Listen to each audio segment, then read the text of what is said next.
تم نے تو صرف خواب دیکھے ہیں، ہم نے ان کے عذاب دیکھے۔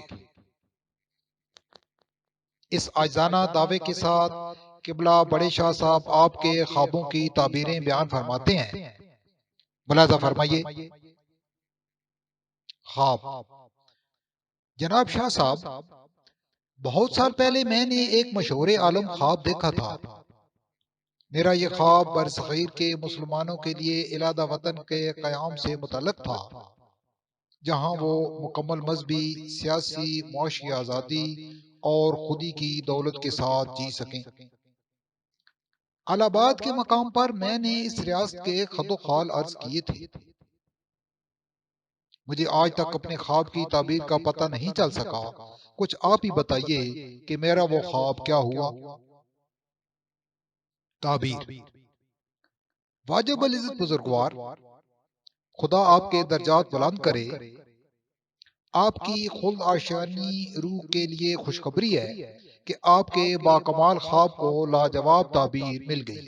ہر طرح سے آزاد اسلامی جمہوری فلاحی مملکت وجود میں آ چکی ہے، جہاں لوٹ مار، فراڈ، اٹھائی گیری، ضمیر فروشی، ملاوٹ، ڈاکہ زنی، رشوت، قرضے ہڑپ کرنے، بم دھماکوں اور قتل و غارت وغیرہ کی مکمل آزادی ہے۔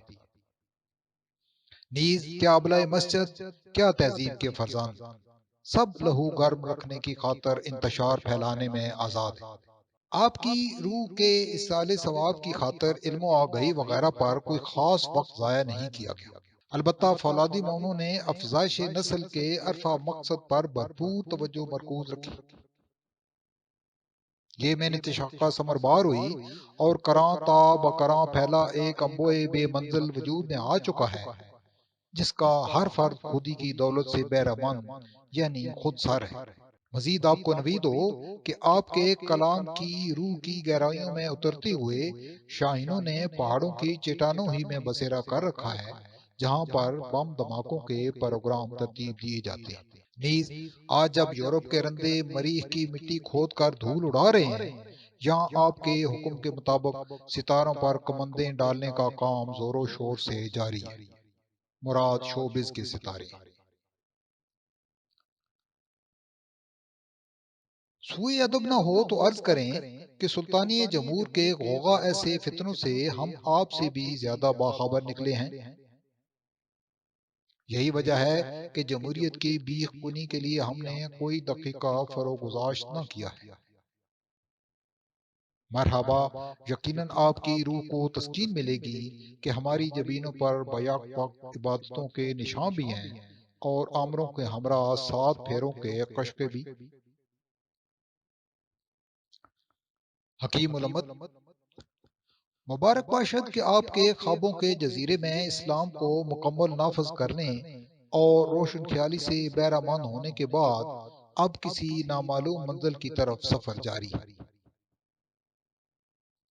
اگرچہ امہ ہم بھیک منگوں کو گھاس نہیں ڈالتی، لیکن قوت ایمانی کے بل بوتے پر نیل کے ساحل سے لے کر تاب خاک کاشغر امہ کی قیادت کا ٹھیکہ ہم نے اپنے ہاتھوں میں ہی رکھا ہوا ہے کہ ملتا نہیں ہے ویزا، سارا جہاں ہمارا۔ لہو گرم رکھنے کے ایک اور بہانے کے طور پر فرقہ واریت کی لازوال بہار میں کفر کے فتووں کے رنگا رنگ لالا و گل خوب کھلائے جا رہے ہیں۔ دولت کو فتنہ تصور کرتے ہوئے اس کا ارتکاز چند ہاتھوں میں کر دیا گیا ہے، جبکہ باقی امت کو کون و مکان کے اسرار و رموز پر غور کرنے کے لیے اس فتنے سے آزاد کر دیا گیا ہے۔ آپ کی مسلم لیگ ترقی کرتے کرتے مسلم لیگ قائد اعظم گروپ تک پہنچ گئی ہے۔ وعدہ رہا کہ آئندہ جب بھی ہمیں سرکاری لیگ بنانے کی حاجت ہوئی، انشاءاللہ آپ کا نام نامی اس میں گرامی اٹیچ کر کے اسے مسلم لیگ علامہ اقبال گروپ کے نام سے سرفراز کیا جائے گا۔ یا حبیبی، ہمیں خوشی ہے کہ آپ جنت کے مکی ہیں، وگرنہ ہمارا ایمان تو قیامت کی ایسی چال چل چکا ہے کہ اگر آپ حیات ہوتے تو کچھ عجب نہیں کہ بقول آپ کی ذات گرامی پر کیے جانے والے اعتراض ہے اس کی طبیعت میں تشیع بھی ذرا سا کو بنیاد بنا کر کوئی فرزند توحید خود کش جیکٹ پہنے آپ کے قریب آتا اور براہ راست جنت کی راہ لیتا؟ آخر میں بسط معذرت عرض ہے کہ گلی میں بوزر بدل کے اویس و چادر زارا تو بڑی چیزیں ہیں، ہمارا بس چلے تو آپ کا تاریخی حقہ بھی چرا کر بیچ کر۔ ہاں یاد آیا، ہم نے اس سال بھی 9 نومبر کو آپ کی سالگرہ کی خوشی میں کام سے چھٹی کی اور سارا دن خوب لطف اٹھایا۔